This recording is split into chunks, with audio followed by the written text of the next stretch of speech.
மக்களும் பாதிக்கப்படுறாங்கிறது உங்களுக்கு தெரியும். இப்போ என் உடம்புல இருக்கிற இந்த சட்டை, இந்த காலனி, இந்த இடைவாறு, இந்த கடிகாரம் எல்லாத்துக்கும் வரி.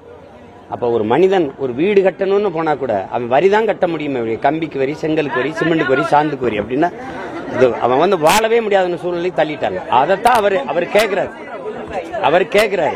இப்ப அவர் அந்த கேள்வி நியாயம்னு நாடெங்கிலும் பரவிருச்சு. அத அதிகாரம் அத பணிய வைக்குது. அவர் எவ்வளவுதான் வருத்தம் தெரிவிச்சாலும் அவர் கேட்ட கேள்வியில் இருக்கிற உண்மையை, சத்தியத்தை யாராலும் மறைக்க முடியாது. அது பிரச்சனையா?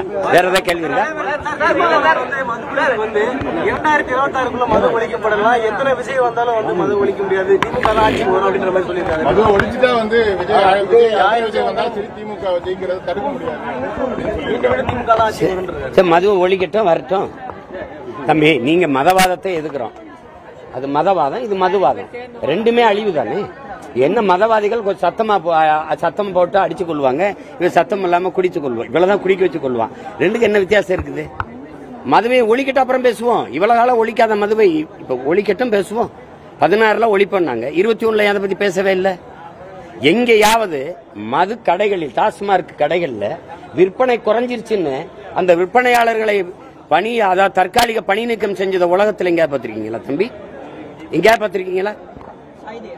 இது ஒரு நடவடிக்கை எப்படி எடுக்க முடியும்? எப்படி அவங்க விற்பனையை கூட்ட முடியும்?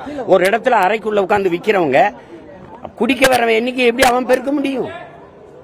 குடிகாரர் எண்ணிக்கை குறைஞ்சதுக்கு அரசு வருத்தப்படுது. ரெண்டாவது, அந்த விற்பனையாளரை தூக்கி தற்காலிக பணி நீக்கம் செய்யுது. இந்த அரசு ஒழிக்கும் நீங்க சொன்னீங்கன்னா அண்ணன் சொல்றத நான் வரவேற்கிறேன்.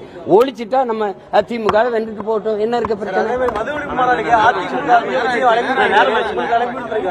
எனக்கு கொடுக்கல. நான் எங்க அண்ணனை சொல்றது, நீங்க இந்த ஜனநாயக ஆற்றல் எல்லாரும் வரணும். மதுவுக்கு எதிரானா எங்க ஐயாவை கூப்பிடணும், பாமகவை அழைக்கணும். பாமகனா எங்க ஐயா வர்றாங்க, எங்க ஐயா சின்னையா அன்புமணி வர்றாங்கன்னு நான் சொல்ல. சகோதரர் பாலு கூட வரலாம், ஒரு பிரதிநிதி வரலாம்ல. அவர் மதுவுக்கு எதிராக நிக்கிறது யாரு இந்த மண்ணில் நீண்ட காலமா? எனக்கு எங்க அண்ணன் அழைக்கணும், இல்ல அழைக்காம கூட நான் போவேன். நான் அங்கே இருந்தவன் தானே, அதுல எனக்கு ஒண்ணும் இல்ல. ஆனா என்னை அழைக்கல.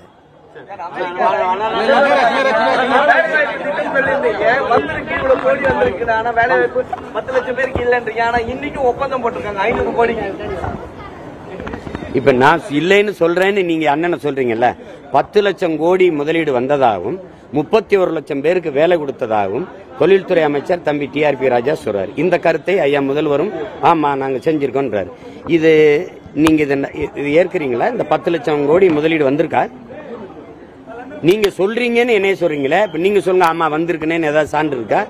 RTIல கேட்டிருக்கேன், இதுவரைக்கும் எனக்கு தகவல் அறிவு உரிமையில கேட்டிருக்கேன், எனக்கு இதுவரை வரல. நீங்க நம்புறீங்களா? 10 லட்சம் கோடி முதலீடு வந்திருக்கா இந்த 3 ஆண்டுகள்ல தம்பி?